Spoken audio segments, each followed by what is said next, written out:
Mesdames et messieurs, bonjour et bienvenue dans le Focus Éco. La spéculation, un phénomène économique complexe qui peut avoir des répercussions sur le marché et la stabilité des prix. Au Maroc comme ailleurs, ce phénomène inquiète.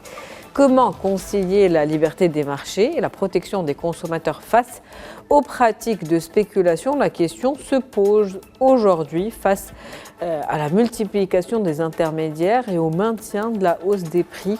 Mettre en place des mécanismes de régulation efficaces pour prévenir les abus et protéger les intérêts des consommateurs devient un enjeu crucial. Et on va en parler dans ce Focus Éco avec vous, Monsieur Mohamed Jidri. Vous êtes économiste. Merci d'avoir accepté notre invitation.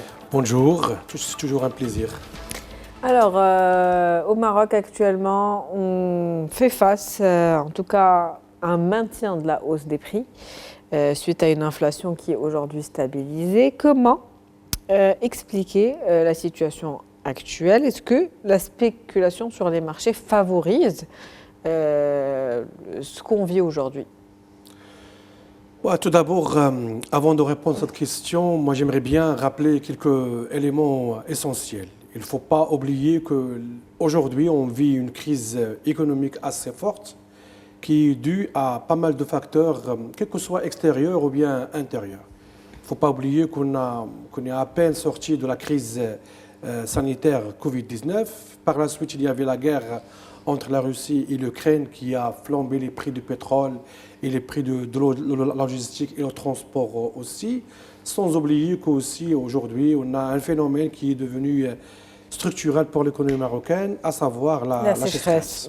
Sans oublier aussi que le pouvoir d'achat des Marocains, de manière générale, a été impacté négativement ces 3 dernières années. Aujourd'hui, moi je pense que le panier alimentaire hebdomadaire de chaque ménage, il a été doublé ces 3 dernières années parce qu'il y a pas mal de facteurs. D'abord une conjoncture donc internationale. D'abord, et aussi il y a la conjoncture nationale aussi par rapport à la sécheresse, mais aussi il y a notre chaîne d'approvisionnement ici au Maroc qui a été impactée parce qu'il y a pas mal, comme vous avez dit tout à l'heure, pas mal d'intermédiaires, pas mal de spéculateurs, pas mal de monopoleurs. Donc on voit aujourd'hui que le gouvernement a fait un effort colossal ces 3 dernières années, mais l'impact il est assez réduit. Pourquoi? Parce qu'on n'arrive pas à maîtriser nos chaînes d'approvisionnement.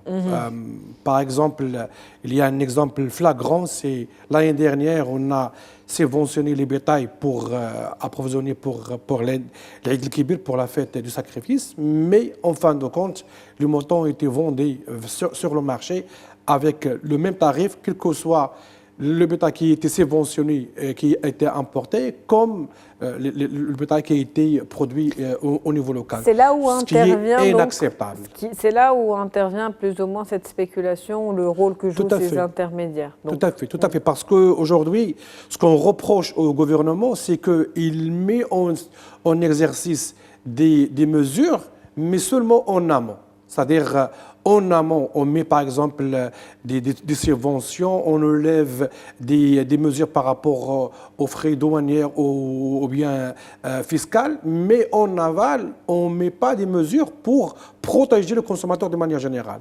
Par exemple, l'année dernière, lorsqu'on a subventionné les gens qui ont importé le bétail de l'étranger, il fallait avoir des marchés spécifiques pour ce bétail. Comme ça, on aura un plafonnement des tarifs et les gens ils vont acheter les motos avec un tarif adéquat avec le pouvoir d'achat marocain.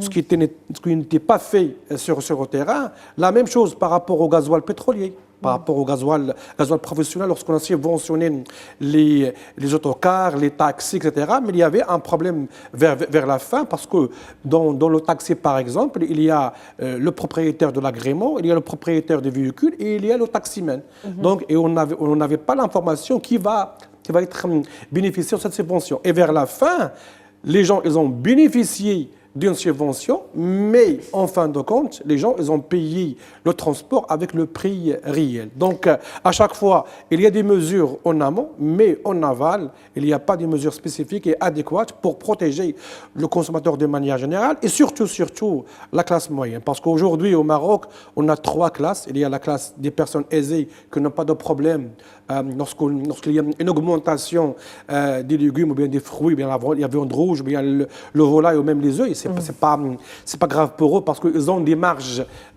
budgétaires pour payer. Et aussi, il y a les familles défavorisées. Au moins, il y a aujourd'hui les aides directes à la hauteur avec un minimum de 500 dirhams, 800 dirhams jusqu'aux 1000 dirhams. Donc, ils sont un petit peu subventionnés. Mais la classe moyenne, qui reste le maillon faible de la crise actuelle, parce que vers la fin, ils payent les prix avec le prix réel, alors que leurs salaires ont été intouchables depuis un moment. Donc un effort gouvernemental qui est là, Oui. des mesures qui sont mises en place, mais la question qui se pose aujourd'hui, c'est peut-être la régulation, le contrôle, le suivi. Tout à fait. Moi, je pense aujourd'hui, il faut qu'on travaille sur la loi, sur la concurrence et aussi sur pas mal d'éléments. Aujourd'hui, ça n'a aucun sens que notre chaîne d'approvisionnement, il y a 10 intermédiaires, ou même, parfois même 15 intermédiaires. Parce qu'aujourd'hui, moi je répète cet exemple à chaque reprise, aujourd'hui, les tomates sont vendues chez le petit paysan à 3 dirhams, 50. Mais in fine, vers le consommateur final, ils les achètent à 12 dirhams, à 11 dirhams. Pourquoi? Parce qu'il y a plusieurs intermédiaires et spéculateurs et monopoleurs. Aujourd'hui, ça n'a aucun sens que chaque personne, chaque Marocain, chaque individu pourrait intervenir sur le marché. Parce qu'il n'y a pas de cahier de charge, il n'y a pas de badge, il n'y a pas de représentation. Donc, chaque personne aujourd'hui qui souhaite rentrer dans le marché, il a le droit de rentrer dans le marché. Alors que notre pays, il faut réglementer ces aspects-là pour un petit peu avoir. Et aussi, dans les marchés de gros, aujourd'hui, on est sorti de l'indépendance depuis 1956, mais il y a toujours des mesures, toujours des pratiques rentières, parce qu'il y a une personne dans le marché qui a un carré dans le marché de gros, qui n'a aucune valeur ajoutée pour l'approvisionnement et qui gagne 2%, 3%, 4% sans aucune valeur ajoutée. Donc ce sont des choses inacceptables qu'on devrait lutter dans les mois à venir. On va se concentrer sur cette chaîne d'approvisionnement où il y a plusieurs intermédiaires. Concrètement, comment le prix est fixé aujourd'hui pour essayer de comprendre ce qui se passe? Est-ce qu'il y a de la mauvaise foi? Mais bien sûr, la mauvaise foi. Il y a la mauvaise foi et il y a aussi, c'est les paresseux qui gagnent beaucoup d'argent. Pourquoi? Parce que on va commencer par le début. Par le début, c'est le petit paysan qui travaille pendant 6 mois, 8 mois, 9 mois pour récolter ses produits. Donc, il travaille avec un investissement. Il se peut qu'il prenne un crédit auprès d'un établissement bancaire. Il va travailler avec une main-d'œuvre, parfois, ses membres de la famille, ou bien il va faire appel à une main-d'œuvre. Et in fine, il va vendre le kilo de tomates ou bien le kilo de carottes à 3 dirhams, 350 dirhams. Donc, imaginez que l'effort pendant 8 mois et 9 mois, il va gagner 1 dirham 50 par kilo.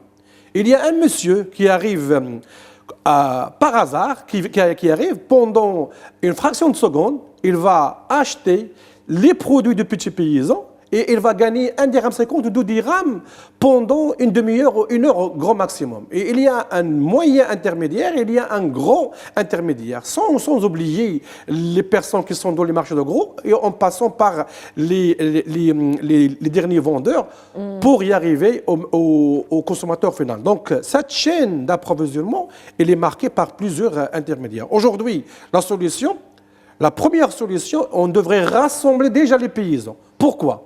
Pour qu'au moins on lutte contre le petit et le moyen intermédiaire. Donc on va faire face seulement à un seul intermédiaire. Donc déjà, le monsieur, il va vendre son produit avec une valeur ajoutée qui est assez conséquente. Au lieu de 3 dirhams 50, il va le vendre à 4 dirhams ou 4 dirhams 50. Et le grand intermédiaire, au lieu de l'acheter à 7 dirhams ou à 8 dirhams, il va l'acheter à 6 dirhams. Donc in fine, c'est le consommateur final qui va être bénéficiaire. Mais aujourd'hui, il n'y a pas l'audace, il n'y a pas la volonté politique, parce qu'aujourd'hui, on voit qu'il y aura une expérience pilote ici sur Rabat, à travers le marché de gros sur Rabat, mais ça fait maintenant 3-4 ans qu'on parle et on parle, mais c'est toujours le consommateur final qui paye les pots cassés et surtout la classe moyenne. Justement, on va se concentrer sur ce consommateur final. Comment les anticipations et le comportement du consommateur peut influer sur ce marché? Moi, je pense que pour le consommateur aujourd'hui, il n'a pas le choix. Parce que le consommateur, il a fait des sacrifices. Imaginons que les Marocains, de manière générale, ne consomment pas de poisson. Pourquoi? Parce qu'il est assez cher. Donc, il a fait un deuxième choix. Le deuxième choix, c'est la viande rouge.